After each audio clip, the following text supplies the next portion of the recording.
Xbox Game Pass Core is now Xbox Game Pass Essential. Subscription tiers, subscription tiers. I love talking about subscription tiers. That's why I became a games journalist, that and the fact that I dropped out of uni. Xbox Game Pass has gone up in price once again, coinciding with another shake-up of its subscription tiers. But is it now too pricey for what it offers? Is the self-proclaimed best deal in gaming still that?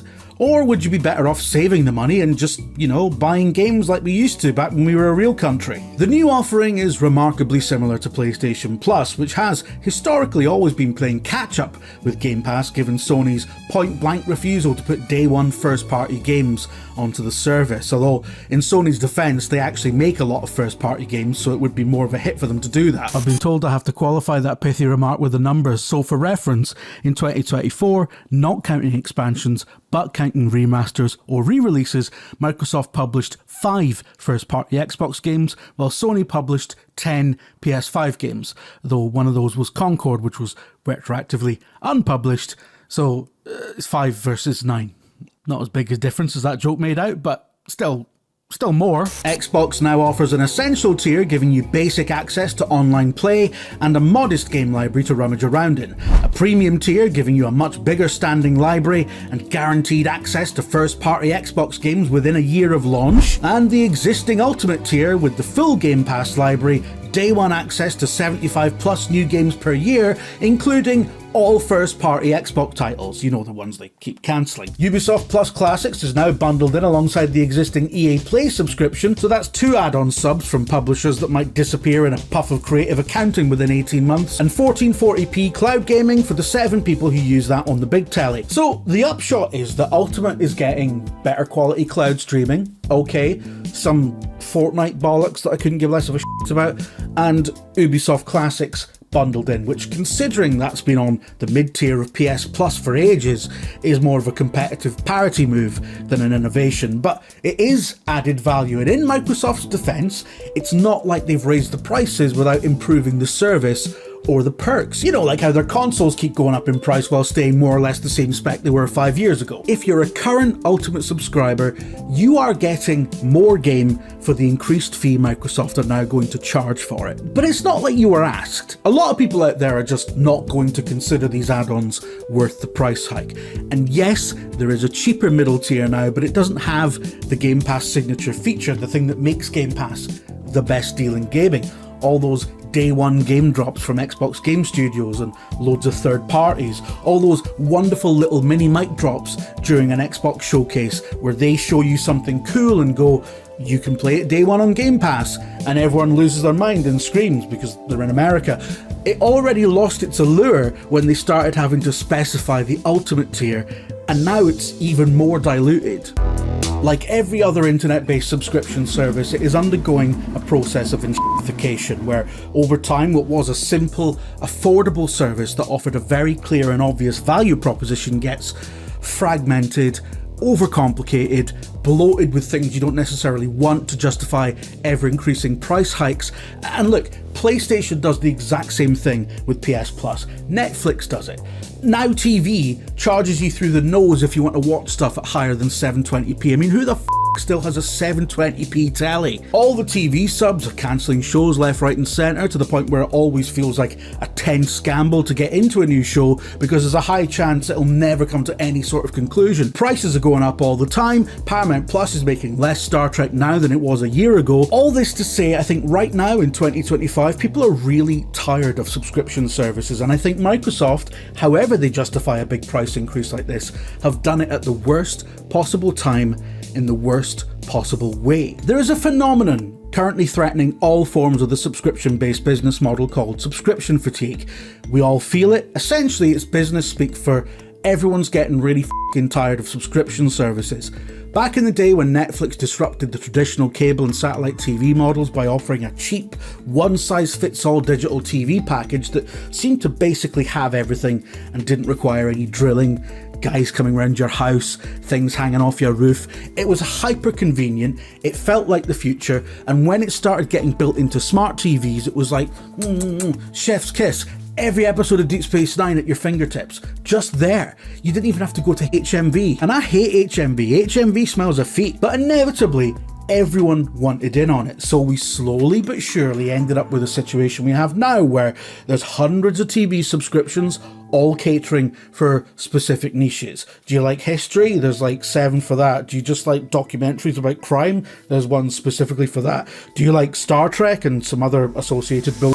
Paramount Plus. Do you like Fraser? Also Paramount Plus, by the way, we've cancelled it. Boy, what I would have given to see your show live. Unless you're an idle millionaire who has all the time and money in the world to do nothing but watch telly and eat takeout, God, sounds like the dream, doesn't it? You have to get smart and only keep services active when you're actively watching shows on them. I'll turn on Apple TV, for example, when there's a new season of Foundation on. And then I'll deactivate and turn on Netflix when the new season of The Witcher drops. Yeah, I'm still going to watch it. Stop pretending you won't. Now, that's not sustainable. Not sustainable for me, because it's getting to the point where you'll need to start a spreadsheet to keep track of it all. And I don't know about you, but I can't be bothered doing that with important stuff. And also unsustainable for the businesses, because they're operating on the principle of retention. They don't want you to be constantly unsubbing and resubbing. That's why most of them beg you to stay and offer discounts wherever possible to keep you in the loop. They need to keep you on the drip. They need to be able to make reliable revenue projections. And they can't do that if people are going to drop it just because some other network has got a show on, because all the other networks have shows on. What does this have to do with Game Pass? Well, everything, because it's ultimately competing for the same thing that Netflix and Disney Plus and everything else is. Your time, your loyalty, your increasingly limited disposable income in the cause he lives.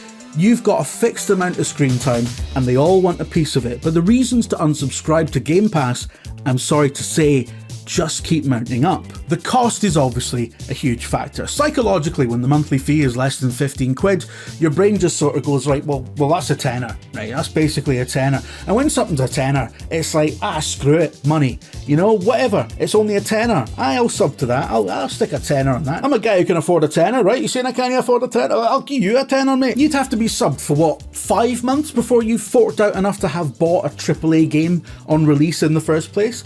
When these things start breaking the £20, $30 sort of barrier, any consumer with a modicum of savvy is just going to wait for sales. And in a situation where the price of Xboxes and PlayStations is just going up and up, along with the subs and game prices associated with them, the most attractive platform on offer is Steam, running on a modest PC or a 400 quid handheld. And then there's that gentleman's agreement we used to have with Xbox that what we were ultimately paying for was investment in first-party game development. And it's not been a complete washout. We've had and continue to have an incredible run of Obsidian games, for example, Indiana Jones and the Great Circle, Oblivion Remastered, Forza Horizon, Hi-Fi Rush, all great. Starfield, well, I mean, I like it. But what are we doing here when Microsoft are repeatedly gutting their games business, cancelling projects left and right, closing the studios they own? Everwild, cancelled. Perfect Dark, cancelled. Fable, where the is it? Is there even going to be an Xbox business by the time that comes out? And to add insult to injury, you can play most of this on the PlayStation now, so... And then there's the elephant in the room of the boycott, divestment and sanctions movement against Israeli apartheid. Sorry for getting heavy, but these are heavy times. And this is relevant. Okay, so BDS are running a major international campaign to get people to stop funding Microsoft, which they allege is through its business dealings with the IDF, complicit in the ongoing destruction of Gaza, which Amnesty International, the Lemkin Institute for Genocide Prevention, and the International Association of Genocide Scholars, among others, have all deemed an ongoing genocide. And BDS, as part of its wider campaign of consumer action against a number of companies, has, for a while now, been urging gamers to disengage from the Xbox ecosystem in order to mount economic pressure on them to cease dealing with the Israeli government altogether. Now, this campaign, along with the related No Zero for Apartheid campaign, organised by Microsoft workers at considerable risk to their livelihoods, and an investigation by the Guardian newspaper, has had an effect. Just last week, Microsoft removed a key Israeli intelligence agency's access to cloud and surveillance services, citing a breach of TOS. It's easy to think, especially these days, that there are no moral consequences for corporations, governments, provocateurs. But just look at the recent saga with Jimmy Kimmel that led to nearly 2 million people cancelling Disney Plus and his show returning to air after having been pulled, it is alleged, in response to implied threats from the Trump administration. Now, I don't think 2 million people globally are really that moved by the employment prospects of Jimmy Kimmel. But I think people are aghast at the idea of the United States turning into North Korea. Oh, I'm sorry, Mr. Free Speech. I forgot free speech. It's only... People do actually care about stuff, as much as it seems like apathy is the most prominent political position in the current era. Look at how much of a stink is made when it turns out that game studios have been using generative AI to make assets and that. It's really obvious when they do. Most people hate it. It's just a risky PR move when you're trying to sell something to an audience of clued up nerds. And when Microsoft is gutting its games business, laying thousands of people off and divesting money away things people actually want, like Perfect Dark, in order to bet the farm on things that people don't want, like Copilot and whatever other AI snake oil horse they think the future is made of this week, you can almost feel the dissent bubbling over.